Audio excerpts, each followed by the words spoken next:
Good morning विद्यार्थी मित्रों, जय अंबे। लास्ट क्लास में बेटा आपणे चर्चा करेली समूह नंबर 13 तत्वों परमाणुीय त्रिज्यानी नेक्स्ट गुणधर्म पर आवीए। तो हवेनो जो नेक्स्ट गुणधर्म है ते छे समूह नंबर 13 तत्वों आयनीकरण एंथाल्पी। तो आयनीकरण एंथाल्पी कोने कहेवाय, एने केवी रीते व्याख्यायित करवामां आवे, आ बधुं आपणे आवर्त कोष्टकमां तमे भणी गया। तो पण हूँ तमने व्याख्या कही दो आयनीकरण एंथाल्पी कोने कहेवाय। तो तमे भणी गया हशो के वायुरूप स्वरूप धरावता तत्वोमांथी सौथी ओछुं आकर्षण धरावता एक इलेक्ट्रॉन ने दूर करवा माटे तमारे जे ऊर्जा आपवी पड़े अथवा तो जे एंथाल्पी में फेरफार थाय ए एंथाल्पी ने आयनीकरण एंथाल्पी कहेवाय। वधुमां तमने खबर होवी जोईए के आयनीकरण एंथाल्पी छे एनो सीधो आधार कद साथे होय, बराबर। के कद जेटलुं ओछुं होय ने आयनीकरण एंथाल्पी एटली वधारे होय। आ वस्तु याद राखवानी बेटा। जनरली आयनीकरण एंथाल्पीना मूल्यो कदना मूल्य पर आधार राखता होय छे। कद जेटलुं ओछुं होय ने आयनीकरण एंथाल्पी एटलुं वधारे होय। तो जो शुं कहे छे के सामान्य रीते उपरथी नीचे तरफ जता आयनीकरण एंथाल्पीना मूल्योमां घटाडो जोवा मळे छे। केम के कद वधे छे बेटा। काले आपणे चर्चा करेली, आपणे जेम उपरथी नीचे जईए एम कद वधारे वधतुं जाय। कद वधतुं जाय तेम तेम आयनीकरण एंथाल्पी थई जाय बेटा, घटती जाय, बराबर। आपणे जोयुं तो लास्ट लेक्चर में कि भाई आ रीते कदनो क्रम होय। आ एक तमे डायग्राम रफ याद राखो, आ रीते, बराबर। तमे जो तो नीचे जता आपणो कद शुं थाय छे बेटा, वधे छे। एटले कदमां शुं थाय बेटा, वधारो। तो आपणी जे आयनीकरण ऊर्जा होय एटले आयनीकरण जे एंथाल्पी होय ए एंथाल्पी में शुं थशे बेटा, तो के घटाडो। ओके। तो मोस्टली आ प्रकारना जे गुणधर्मो ए कद पर आधारित होय छे। तो शुं कहे छे, आयनीकरण एंथाल्पीना मूल्यो कद साथे संकळायेल होय छे। ओके, मैं चर्चा करी ए प्रमाणे। अने पाछो कयो संबंध होय छे, व्यस्त प्रमाणनो। कद जेटलुं मोटुं आयनीकरण एंथाल्पी एटली ओછી। परंतु आमां बेटा आपणने खबर छे आना कदमां एटले परमाणु त्रिज्या एटले कद ज कहेवाय एक प्रकारनुं। तो कदमां पण जो घणी बधा अपवादो हता, एक अपवाद हतुं एटले आमां आना आयनीकरण एंथाल्पीनो जे क्रम छे एमां पण तमारे घणा खरा अपवाद जोवा मळशे। तो शुं कहे छे के सामान्य रीते नियम तो एम कहे छे के उपरथी नीचे तरफ जाओ तो आयनीकरण एंथाल्पी वधे, सॉरी घटे। एनो मतलब जो आवर्त कोष्टक जोओ तमे तो भाई बोरोन थी एल्युमिनियम तरफ आओ तो कद वधी जाए। कद वधी जाए एटले आयनीकरण एंथाल्पी वधी जाए, घटी जाए, बराबर। एल्युमिनियम थी गैलियम तरफ आओ तो हजी आयनीकरण एंथाल्पी घटी जाए। एन थी इंडियम पर आओ तो हजी घटी जाए। इंडियम थी थेलियम पर आओ तो हजी घटी जाए। एनो मतलब के नियम मुजब जो तमे नियम ने अनुसरो तो आयनीकरण एंथाल्पी छे ए उपरथी नीचे तरफ जता घटे। तो 13मा समूहना प्रमाणे कद आवुं कई आवुं जोईए आयनीकरण एंथाल्पी के बोरोननी सौथी वधारे होय। केम? केम के ते सौथी नानो छे, नीचे जता घटती जाय छे। एटले एल्युमिनियमनी एनी करता ओછી, एनी करता ओછી गैलियम, एनी करता ओછી इंडियम ने सौथी ओછી थेलियमनी आववी जोईए। आ एक क्रम होवो जोईए, परंतु एवुं नथी। सेम प्रॉब्लेम डी अने एफ कक्षकनी जे स्क्रीनिंग असर हती एने कारणे आमां पण थोड़ोक प्रॉब्लेम आवे। आपने खबर है कि गैलियम में डी कक्षक होय, इंडियम में डी कक्षक होय, थेलियम में डी कक्षक होय, थेलियम में तो एफ कक्षक पण अवेलेबल होय, ज्यारे आ बंने में आ प्रकारनी कोई कक्षक हाजर होती नथी। एटले आ जे डी अने एफ कक्षक छे एने कारणे शुं थाय बेटा, एक नबळुं स्क्रीनिंग थाय। नबळुं स्क्रीनिंग थी केंद्रीय वीजभार वधी जाय। एने कारणे आ प्रकारना जे मूल्यो छे अपेक्षा करता आपणो जवाब खोटो आवी शके। एटले क्रम तमारे याद राखवा पड़े, कोनुं वधारे कोनुं ओछुं, बराबर। तो जो तमने क्रम जोवा मळे छे तो क्रम याद राखवानो। क्रम मुजब प्रायोगिक मूल्य मुजब आ प्रायोगिक मूल्य छे, बराबर। तो प्रायोगिक मूल्य परथी ज क्रम याद राखवानो छे। बोरोननी आयनीकरण एंथाल्पी सौथी वधारे होय, एनी पछी थेलियम, एनी पछी गैलियम, एनी पछी एल्युमिनियम ने सौथी ओછી होय इंडियमनी, बराबर। आ क्रम नियम ने लागू नहीं पड़तो, अमुक अपवादों छे पण तो पण क्रम याद राखवानो छे। आनुं कारण पण सेम के आमां डी अने एफ कक्षको जे आवेली होय एनी जे नबળી स्क्रीनिंग होय एने कारणे एल्युमिनियम अने गैलियम तथा ઇન્ડિયમ અને થેલિયમના મૂલ્યોમાં અસાતત્ય જોવા મળે છે. એનો મતલબ સાતત્ય નથી, નિયમને પાલન કરતા નથી. ક્રમિક આયનીકરણ એન્થાલ્પીનો ક્રમ તો દરેકને ખબર જ હશે. પ્રથમ આયનીકરણ એન્થાલ્પીનું મૂલ્ય સૌથી ઓછું હોય.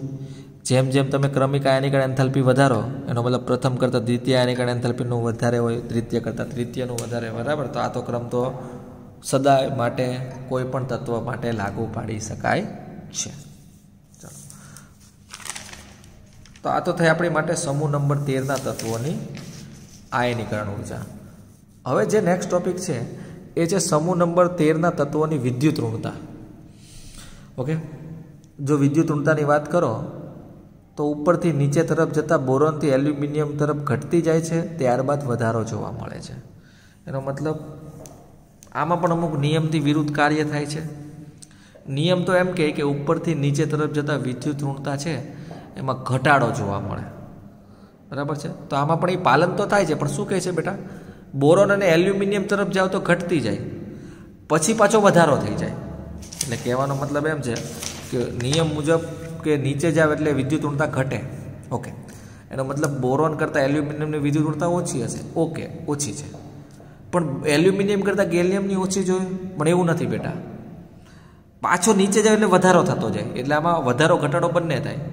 જેમ નીચે આવો એમ વિદ્યુત ઋણતા ઘટે પણ, અને એલ્યુમિનિયમ પછી પાછો વધારો પણ જોવા મળે છે.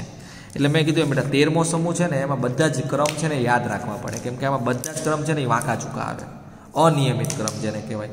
કોઈ પણ ત્રીજા ચેપ્ટરમાં તમે જે બધા નિયમો ભણ્યા એને આધારે તમે એક પણ ક્રમ યાદ રાખવાની કોશિશ કરશો તો બધા જ ક્રમમાં પ્રોબ્લેમ આવી શકે છે.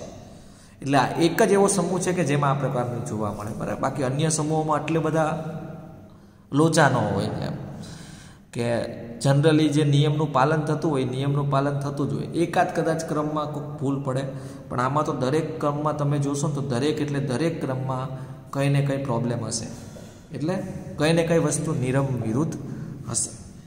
એટલે આના ક્રમ ખાસ કરીને 13મા સમૂહમાં આવતા દરેક ક્રમ યાદ રાખવા, કે ને પ્યોર ભાષામાં ગોખી લેવા, બરાબર.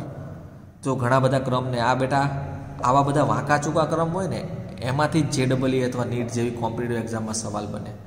કેમ કે એને ખબર હોય કે છોકરો કદાચ ક્રમ યાદ રાખીને નહીં ગયો હોય ને નિયમ પ્રમાણે જો ક્રમ લખશે તો એ ખોટો પડવાનો છે, બરાબર છે. તો આ બાબત ખાસ રાખવાની, એટલે મેં દરેક ટોપિકમાં દરેક પ્રકારના ક્રમનું મેન્શન કરેલું છે, બરાબર.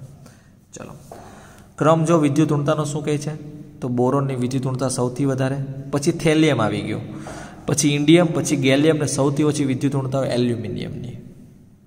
ચલો, નેક્સ્ટ ટોપિક છે ભૌતિક ગુણધર્મો. ભૌતિક ગુણધર્મ એટલે કેવો દેખાવ હોય, કેવી પ્રકૃતિ છે, વગેરે વગેરે. તો બોરોન સ્વભાવે અધાતુ છે, અતિ સખત છે અને કાળા રંગનો ઘન પદાર્થ છે. તો આપણે ભણી જ ગયા છીએ બોરોન છે એ અધાતુ તત્વ છે, તો કે યસ.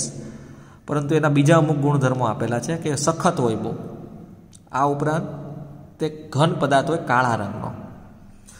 બોરોન અનેક અપરરૂપો ધરાવે છે અને ઊંચું ગલનબિંદુ ધરાવે છે. બોરોનની બીજી લાક્ષણિકતાઓ છે બેટા, તો એ અપરરૂપો પણ ધરાવે. અપરરૂપો કોને કહેવાય? તત્વ એક અનુપ સ્વરૂપ અનેક. તત્વ એક સ્વરૂપ અનેક, આને શું કહેવામાં આવે બેટા? અપરરૂપો. જેમ કે તમને ખબર હોય તો કાર્બન છે એના બે અપરરૂપો તમે જાણતા હશો, હીરો અને ગ્રેફાઇટ. બંને કાર્બનના જ બનેલા છે, તત્વ સેમ, તત્વ એક જ છે, પરંતુ રૂપો અલગ છે, એના જે સ્વરૂપ છે એ જુદા જુદા છે, બરાબર. આને અપરરૂપો કહેવાય. તો બોરોનમાં પણ ઘણા બધા પ્રકારના અપરરૂપો જોવા મળે છે. આ ઉપરાંત તે ઊંચું ગલનબિંદુ ધરાવે છે, જ્યારે અન્ય તત્વો નીચા ગલનબિંદુ, એટલે બોરોન સિવાયની વાત કરે છે કે બોરોનનું તો થઈ ગયું બેટા કે બોરોન અધાતુ છે, સખત છે, કાળા રંગનો ઘન પદાર્થ છે, રૂપો અપરરૂપો પણ ધરાવે છે. આ ઉપરાંત ગલનબિંદુ પણ એનું ઊંચું છે. હવે બોરોનને આપણે બાદ બાકી કરી નાખીએ. હવે એના બીજા ભાઈઓની ચર્ચા કરીએ. બીજા ભાઈઓ એટલે એના બીજા સભ્યો, એલ્યુમિનિયમ, ગેલિયમ વગેરે વગેરે. તો શું કહે છે? જ્યારે અન્ય તત્વો નીચા ગલનબિંદુ અને ઊંચી વિદ્યુત વાહકતા ધરાવતા ધાતુ તત્વો છે, એ તો બેટા મેં આગળ પણ ચર્ચા કરી. 13મા સમૂહની અંદર બોરોન એક જ એવો તત્વ છે જે અધાતુ છે, બાકી બધા તત્વો કેવા છે? ધાતુ તત્વો છે. ને ઓબ્વિયસલી વસ્તુ છે બેટા, ધાતુ તત્વ છે એટલે વિદ્યુત વાહક તો હોવાના જ છે. એટલે જો શું લખેલું છે? ઊંચી વિદ્યુતની વાહકતા ધરાવે છે. ને એના ગલનબિંદુ નીચા હોય છે, યાદ રાખજો. નેક્સ્ટ પોઈન્ટ, ગેલિયમ ઘણું ગલનબિંદુ નીચું ગલનબિંદુ ધરાવતો હોવાથી તે ઉનાળામાં તો પાછો પ્રવાહી સ્વરૂપે હોય. બહુ મસ્ત MCQ બની શકે બેટા આમાં. નીચેનામાંથી કઈ ધાતુ તત્વ ઉનાળામાં પ્રવાહી સ્વરૂપે જોવા મળે? તો ગેલિયમ. જનરલી હોય ઘન સ્વરૂપે, તમને પણ ખબર છે કોઈ પણ ધાતુ છે એ ઘન સ્વરૂપે જ હોય, ખાલી મર્ક્યુરીને છોડીને. મર્ક્યુરી એટલે પારો. નાનપણથી ભણતા આવ્યા છે કે પારો એક જ, મર્ક્યુરી એક જ એવી ધાતુ તત્વ છે જે તમને પ્રવાહી સ્વરૂપે જોવા મળે. બાકી દરેક કયા સ્વરૂપે હોય બેટા? ઘન સ્વરૂપે. બરાબર. પણ જો આમાં ગેલિયમ પણ કહે છે કે ગેલિયમ પણ પ્રવાહી સ્વરૂપે હોય, પણ ક્યારે? ઉનાળામાં, જ્યારે બહુ સખત ગરમી હોય ત્યારે જોવા મળે, કેમ કે એનું ગલનબિંદુ બહુ નીચું હોય છે. પછી જો ભૌતિક ગુણધર્મ નામે અવગત્યના ક્રમો બનાવેલા છે, તો જોઈ શકો છો પહેલાં ગલનબિંદુનો ક્રમ. તો ગલનબિંદુમાં પણ જો બેટા ક્રમ થોડુંક નિશ્ચિત નથી. બોરોન કરતાં એલ્યુમિનિયમનું ગલનબિંદુ સૌથી વધારે ઉત્કલન બિંદુ કોનું? ગલનબિંદુ કોનું? તો બોરોનનું. અને સૌથી ઓછું કોનું? તો ગેલિયમનું. કેમ કે જો હમણાં જ આપણે લખેલું છે કે ઘણું નીચું ગલનબિંદુ ધરાવે. એટલે કહી શકીએ એના જે સમૂહ છે, એનો જે પરિવાર છે, એ પરિવારમાં સૌથી ઓછું ગલનબિંદુ કોનું હોય? તો ગેલિયમનું. તે જે ઉત્કલન બિંદુનો ક્રમ આપેલો છે, તો ઉત્કલન બિંદુ તમે જો તો બોરોનનું વધારે, પછી એલ્યુમિનિયમ, પછી ગેલિયમ, પછી ઇન્ડિયમ, પછી થેલિયમ. અને ઘનતાનો ક્રમ પણ જો આપેલો છે, જેમ જેમ તમે નીચે જશો એમ ઘનતા વધતી જશે. એમાં તો બેટા કોઈ અપવાદ ન આવે, કેમ કે ઘનતા એવી વસ્તુ છે જે ઇલેક્ટ્રોન રચના કે કદ કે સ્ક્રીનિંગ અસર ને એ બધા પર આધાર ન રાખે. કેમ કે ઘનતા એટલે શું બેટા? દળના છેદમાં કદ. દળ વધવાનું છે તો ઘનતા વધવાની જ છે. ને તમને પણ ખબર છે કે બોરોન છે એ બહુ હલકું તત્વ હોય, જેમ જેમ નીચે આવે એમ ભાર વધતો જાય. વજન વધે, ભાર વધે, એટલે ઘનતા તો વધવાની જ છે. તો ઘનતાનો ક્રમ તો સિમ્પલ થઈ ગયો. બોરોનની ઘનતા સૌથી ઓછી હશે. કેમ? સૌથી નાનું છે, વજન સૌથી ઓછું છે. જેમ જેમ આપણે એલ્યુમિનિયમ પર બોરોન, ગેલિયમ, ઇન્ડિયમ, થેલિયમ જેમ નીચે જઈએ એ પ્રમાણે ઘનતામાં વધારો જોવા મળે છે. ઓકે, ચાલો. નેક્સ્ટ પોઈન્ટ છે આપણો રાસાયણિક ગુણધર્મ.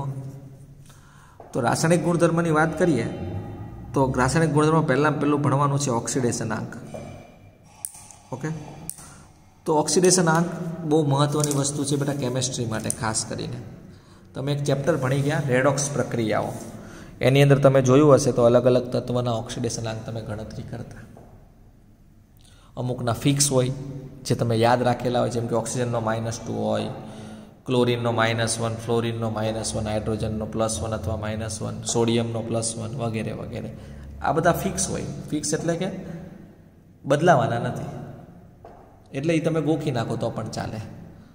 પણ અમુક એવા તત્વો છે જેનો ઓક્સિડેશન આંક ગણવો પડે, કેમ કે ફિક્સ ન હોય, બદલ્યા કરતા હોય પોતાનો ઓક્સિડેશન આંક. તો પી વિભાગમાં આ પ્રકારની બહુ પ્રોબ્લેમ જોવા મળે. પી વિભાગના દરેક તત્વો ચલિત ઓક્સિડેશન અવસ્થાઓ ધરાવે. ચલિત ઓક્સિડેશન અવસ્થાઓ એટલે કે એના ઓક્સિડેશન આંક બદલ્યા થાય, એને જે મન થાય ઓક્સિડેશન આંક ધરાવતું હોય. બરાબર છે. એમ તો આપણે આગળ અમુક શરૂઆતમાં પ્રસ્તાવનામાં જોયેલું કે દરેક સમૂહ કયા કયા પ્રકારના ઓક્સિડેશન આંક ધરાવે. હવે આપણે પર્ટિક્યુલરલી 13મા સમૂહની ચર્ચા કરવાની છે ડિટેલમાં, કે કયો સમૂહ કયા કયા પ્રકારનો ઓક્સિડેશન આંક ધરાવે ને એ પણ શા માટે. બરાબર છે. ચાલો, તો પહેલાં ઓક્સિડેશન આંક કોને કહેવાય હું તમને કહી દઉં. ચલો, તમે ભણી ગયા હશો તો પણ હું થોડું ઘણું ભણાવી દઉં. ઓક્સિડેશન આંક છે ને, ઓક્સિડેશન આંકને બીજી ભાષામાં ઓક્સિડેશન અવસ્થા પણ કહેવાય. એટલે એમાં કન્ફ્યુઝન નહીં થવાનું. ઓક્સિડેશન આંક કયો કે ઓક્સિડેશન અવસ્થા કયો. ઓકે બેટા, તો ઓક્સિડેશન આંક કોને કહેવાય બેટા? ઓક્સિડેશન આંક એટલે એક પ્રકારનો વીજભાર. એ ખાસ યાદ રાખજો.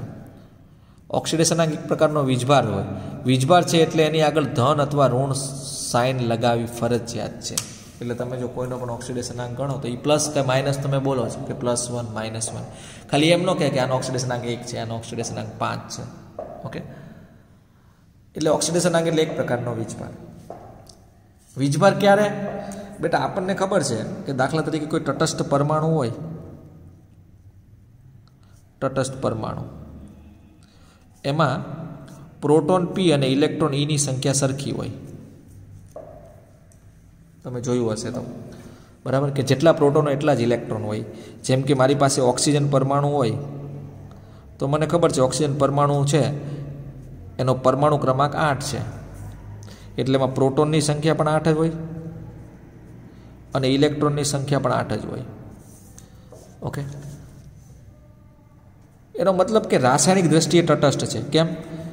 જેટલો પ્લસ છે એટલો જ માઇનસ છે, એટલે નેટ ચાર્જ કેટલો થઈ ગયો બેટા? 0. એટલે રાસાયણિક દ્રષ્ટિએ કેવો છે બેટા? તટસ્થ.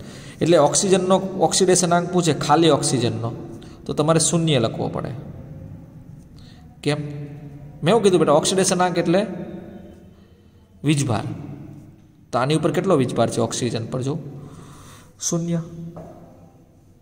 બરાબર છે. પરંતુ જ્યારે આ કોઈની સાથે જોડાય ને એટલે સંયોજન બને. દાખલા તરીકે ઓક્સિજન પહેલાં એકલો હતો, હવે દાખલા તરીકે ઓક્સિજનને દાખલા તરીકે મેગ્નેશિયમ મળી ગયું, તો સીધી વસ્તુ છે, આ બંને જોડાઈ જશે અને મેગ્નેશિયમ ઓક્સાઇડ બનાવશે. આને કહેવાય સંયોજન. જ્યારે સંયોજન બને ને એનો મતલબ કે આની બેને વચ્ચે કંઈ ને કંઈ તો બિઝનેસ ડીલ થઈ હશે, એમનેમ તો જોડાયા નહીં હોય. એટલે ઇલેક્ટ્રોનની આપલે થઈ હશે. ઇલેક્ટ્રોનની આપલે થાય એટલે આ જે તટસ્થતા હોય ને એ ભાંગી જાય. કેમ? કેમ કે ઇલેક્ટ્રોનની આપલે કરે દાખલા તરીકે આ બંને, તો કોકને ઇલેક્ટ્રોન આપવા પડે, બેમાંથી કોઈ એકને, અથવા તો કોઈને ઇલેક્ટ્રોન સ્વીકારવા પડે. તો સીધી વસ્તુ છે, એકમાં ઇલેક્ટ્રોન ઓછા થઈ જાય, બીજા પાસે ઇલેક્ટ્રોન વધી જાય. આને કારણે એ બંને પર કોઈ ખાસ પ્રકારનો વીજભાર ઉત્પન્ન થાય. બરાબર છે. અને આ જે વીજભાર ઉત્પન્ન થાય એને જ ઓક્સિડેશનાંક કહેવાય. દાખલા તરીકે હું તમને કહી કહું કે આમાં મેગ્નેશિયમનો ઓક્સિડેશનાંક +2 છે. એનો મિનિંગ શું થાય કે મેગ્નેશિયમ છે પહેલાં એકલો હતો ત્યારે તટસ્થ હતો. કેમ? કે મેગ્નેશિયમ નંબર 12 પર આવે, એનો મતલબ 12 ઇલેક્ટ્રોન 12 પ્રોટોન કમ્પ્લીટ હતા. પરંતુ જ્યારે જેવું ઓક્સિજન સાથે જોડાયો ને એટલે એણે ઓક્સિજન સાથે એક ડીલ કરી. કેમ કે એમને તો જોડાય નહીં, કંઈ ને કંઈ ઇલેક્ટ્રોનની આપલે થઈ હશે. ને આ ડીલ દરમિયાન ઓક્સિજન પાસે મેગ્નેશિયમના 2 ઇલેક્ટ્રોન આવી ગયા. એટલે મેગ્નેશિયમે 2 ઇલેક્ટ્રોન કોને આપી દીધા? ઓક્સિજનને. તો વિચારો, મેગ્નેશિયમ પાસે 2 ઇલેક્ટ્રોન ઓછા થઈ ગયા. એનો મતલબ પહેલાં મેગ્નેશિયમ પાસે 12 પ્રોટોન હતા અને એમાં ઇલેક્ટ્રોન પણ 12 હતા. હવે 2 એને ઓક્સિજનને આપી દીધા, હવે 10 ઇલેક્ટ્રોન થઈ ગયા. એટલે તમે જો કુલ કેટલો વીજભાર થયો? 12 પ્રોટોન એટલે +12, 10 ઇલેક્ટ્રોન એટલે -10, એટલે કેટલો વીજભાર ઉત્પન્ન થયો બેટા? +2. તો આ +2 વીજભારને શું કહેવામાં આવે? ઓક્સિડેશનાંક. ઓકે, એનો મતલબ કોઈ પણ પરમાણુ જ્યારે બીજા કોઈ પરમાણુ સાથે જોડાય એટલે એની ઉપર વીજભાર ઉત્પન્ન થાય. જ્યારે પણ આ પ્રકારનો વીજભાર ઉત્પન્ન થાય આ જ વીજભારને ઓક્સિડેશનાંક કહેવાય.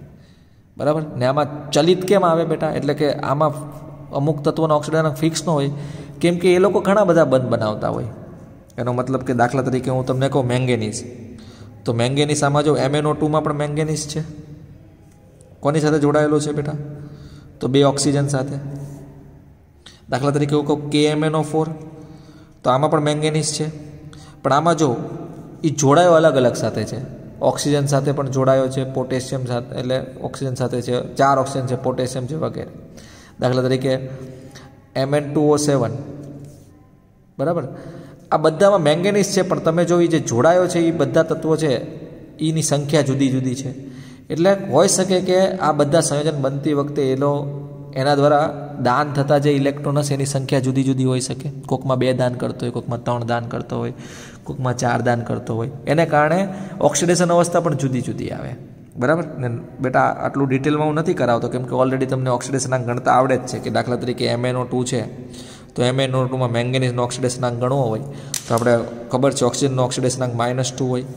આને તમને ખબર તો x ધારતા, પછી આવું કંઈ કરતાં x વત્તા 2 ઓક્સિજન બરાબર 0, x વત્તા ઓક્સિજનનો -2 બરાબર 0, તો x -4 બરાબર 0, ને આ રીતે x બરાબર +4 આવતો. એનો મતલબ મેંગેનીઝનો ઓક્સિડેશનાંક કેટલો છે બેટા? +4. ઓકે, એટલે આને એટલું ડિટેલ, આને કહેવાય ઓક્સિડેશનાંક. ને ગુજરાતી બીજી ભાષામાં એને ઓક્સિડેશન અવસ્થા પણ કહી શકીએ. આપણે બધાની ચર્ચા નથી કરવાની, આપણે ડાયરેક્ટ આપણા જે મેન હીરો છે એની જ ચર્ચા કરવાની છે. કેમ કે આપણું આ ટોપિક છે એ ખાલી 13મા સમૂહની વાત કરવાની છે, બોરોન સમૂહની. તો જો બોરોન સમૂહની વાત કરો તો બોરોન સમૂહના બધા સભ્યો લખી નાખ્યા. બોરોન, એલ્યુમિનિયમ, ગેલિયમ, ઇન્ડિયમ ને થેલિયમ, આ બધા ભાઈ છે. બરાબર ને? બાજુમાં જો મેં દરેકની સંભવિત ઓક્સિડેશન અવસ્થાઓ લખેલી છે કે બોરોનની કઈ કઈ ઓક્સિડેશન અવસ્થાઓ સંભવિત હોઈ શકે. તો બોરોન 2 ઓક્સિડેશન અવસ્થા અસ્તિત્વ ધરાવતી હોય, +1 અને +3. એલ્યુમિનિયમ ખાલી એક જ પ્રકારની ઓક્સિડેશન અવસ્થા ધરાવતો હોય, +3. ગેલિયમ, ઇન્ડિયમ ને થેલિયમ પણ +1 +3 બંને પ્રકારની ઓક્સિડેશન અવસ્થા ધરાવતા હોય. જો આ બધાને હું નિચોડ કાઢું તો મેજોરિટી એમ કહે કે +1 અને +3 બધામાં જોવા મળે છે. એટલે કહી શકાય કે બોરોન સમૂહની સામાન્ય ઓક્સિડેશન અવસ્થા થાય +1 અને +3. ચલો નેક્સ્ટ પોઈન્ટ. બોરોન ખૂબ જ તૃતીય કાયનિકણ એન્થાલ્પી વધુ તૃતીય કાયનિકણ એન્થાલ્પી ધરાવે છે. આથી તે +1 ઓક્સિડેશનાંક વધુ પ્રમાણ ધરાવે. તો જો બોરોનમાં આપણી પાસે 2 સંભાવિત ઓક્સિડેશન અવસ્થાઓ છે. તેમાં બોરોનને ગમે કઈ બેટા? તો કે +1. શા માટે +1 ગમે? તો એનું રીઝન છે એની આયનિકણ એન્થાલ્પી બહુ વધારે હોય. બેટા વિચારો, આયનિકણ એન્થાલ્પી એટલે શું? તો ઇલેક્ટ્રોન દાન કરવા માટે આપવી પડતી ઉર્જા. ને આપણે ઇલેક્ટ્રોન દાન જ કરાવીએ છીએ. પ્લસ કેમ આવે બેટા? ઇલેક્ટ્રોન દાન થાય. ને આમ પણ આપણને ખબર છે કે બોરોનની ઇલેક્ટ્રોન મીન્સ આયનિકણ એન્થાલ્પી બહુ વધારે છે. તો 1 ઇલેક્ટ્રોન દાન કરવા પછી આપણે +3 ક્યારે આવે વિચારો? જ્યારે બોરોનને 3 ઇલેક્ટ્રોન દાન કરવા પડે. બોરોન પર +3 ક્યારે આવે વિચારો? જ્યારે બોરોન દ્વારા કેટલા ઇલેક્ટ્રોન દાન થવા જોઈએ? 3 ઇલેક્ટ્રોન દાન. ને આમ બી તમને ખબર છે કે આની આયનીકરણ ઉર્જા છે એ ખૂબ વધુ હોય. એટલે 1 ઇલેક્ટ્રોન દાન કરવામાં પણ ફાફા પડી જાય બેટા. કેટલી ઉર્જા આપવી પડે? આ તો આપણે કેટલા કરાવવા છે બેટા? એ બી +3 ને 3 ઇલેક્ટ્રોન દાન કરે. એટલે વિચારો તમે જે 1 ઇલેક્ટ્રોન ઉર્જા દાન કરવા માટે ઉર્જા આપતા હોય એની કરતાં મિનિમમ 3 ગણી ઉર્જા હોવી જોઈએ, જેનું મૂલ્ય બહુ જ વધારે હોય. બરાબર ને? આટલી બધી ઉર્જા આપણે બહુ ઓછી સંભાવના હોય કે બોરોનને મળી રહે. એટલે બોરોનની વૃત્તિ એમ જ હોય કે ભાઈ બોરોનમાંથી ઇલેક્ટ્રોન કાઢવું અઘરું છે, તો આપણે 1 ઇલેક્ટ્રોન કાઢીએ તો વધારે સારું પડે. 3 ઇલેક્ટ્રોન કાઢવા બહુ અઘરા હોય. એટલે બોરોન +1 ઓક્સિડેશન અવસ્થા ધરાવે. પણ એલ્યુમિનિયમની આયનિકણ એન્થાલ્પી બહુ ઓછી હોય બેટા. એટલે એલ્યુમિનિયમમાં 3 ઇલેક્ટ્રોન કાઢવા માટે વધારે મહેનત ન કરવી પડે. એટલે એલ્યુમિનિયમ +3 ઓક્સિડેશન આંક પણ ધરાવે છે. ચલો નેક્સ્ટ પોઈન્ટ. ઉપરથી નીચે તરફ જતા ડી અને એફ કક્ષકો દાખલ થવાથી ભારે તત્વોમાં નબળી સ્ક્રીનિંગ અસર જોવા મળે છે. આ બેટા ફરીથી એકવાર આવ્યું. પરિણામે અસરકારક કેન્દ્રીય વીજભાર વધુ હોવાથી NS કક્ષક કેન્દ્ર સાથે વધુ આકર્ષણ ધરાવે છે. આથી તેઓની બંધમાં ભાગીદારી કરતા નથી. આ વાત થાય છે બેટા ભારે તત્વોની. ભારે તત્વો એટલે કે જેની પાસે શું હોય બેટા? ડી કક્ષક હોય. કયા કયા ભારે તત્વો? બરાબર છે. તો ભારે તત્વોમાં તમે કહી શકો ડી અને એફ વાળા કયા કયા કક્ષક તત્વો છે બેટા જેની પાસે ડી અને એફ હતી અંદરના ભાગમાં? તો ગેલિયમ, ઇન્ડિયમ અને થેલિયમ. ખાલી આ પર્ટિક્યુલર 3 તત્વોની વાત કરીએ તો આ 3 તત્વો ભારે તત્વો છે. આની પાસે ડી અને એફ કેવી છે બેટા? કક્ષક હાજર છે. કક્ષક હાજર છે એટલે નબળી શિલ્ડિંગ. તો ક્લીન લખેલું છે, નબળી શિલ્ડિંગને કારણે કેન્દ્રીય વીજભાર વધી જાય. કેન્દ્રીય વીજભાર વધી એટલે કેન્દ્ર બહુ મજબૂત થઈ ગયું. કેન્દ્ર મજબૂત થઈ ગયું એટલે ઇલેક્ટ્રોનને જવા તો દેવાના નથી, ખેંચી રાખે. એટલે શું કરે? NSના ઇલેક્ટ્રોનને ખેંચી રાખે. બરાબર? જો તમે ઇલેક્ટ્રોન રચના જો, આપણે હમણાં ઇલેક્ટ્રોન રચના ભણી ગયા બધાની. બરાબર છે? થોડુંક એનાલિસિસ કરો બેટા. બરાબર? જો દરેકની ઇલેક્ટ્રોન રચના તમે જો તો તમને એમાં એક આઈડિયા આવશે કે દરેકની ઇલેક્ટ્રોન રચનામાં તમે જો તો S અને P બધા પ્રકારની ખબર, કારણ કે આપણી બધાની ઇલેક્ટ્રોન રચના દાખલા તરીકે આવી જો શું કહે છે? સ્ક્રીનિંગ અસરને કારણે કેન્દ્રીય વીજભાર વધી જાય ને કેન્દ્ર શું કરે બેટા? ઇલેક્ટ્રોનને આકર્ષી રાખે, એને બંધ ન બનાવવા દે. એ રીતે કયા ઇલેક્ટ્રોનને આકર્ષી રાખે? NS electron. NS એટલે S કક્ષકના ઇલેક્ટ્રોન. એટલે જો આ બધા ઇલેક્ટ્રોન આ છે, આ છે, આ છે. એનો મતલબ કે 2 ઇલેક્ટ્રોનનો તો આ 2 ઇલેક્ટ્રોન તો બંધમાં ભાગીદારી જ ન કરે. તો કયા કરે? ખાલી Pના ઇલેક્ટ્રોન જ ભાગીદારી કરે.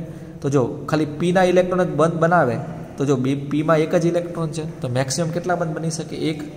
1 બંધ બને એટલે ઓક્સિડેશન આંક કેટલો આવે બેટા? +1. બરાબર?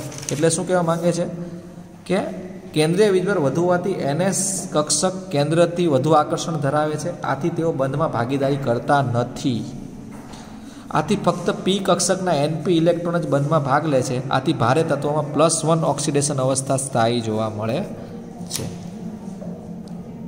ઓકે, તો આ વસ્તુ ખાસ યાદ રાખવાની છે. ઓકે, તો આ હતી આપણી ઓક્સિડેશન અવસ્થાઓ. બરાબર? નેક્સ્ટ પોઈન્ટમાં આપણે આના અમુક સંયોજનોની લાક્ષણિકતાની ચર્ચા કરીશું. તો આજ માટે એટલું જ. જય અંબે.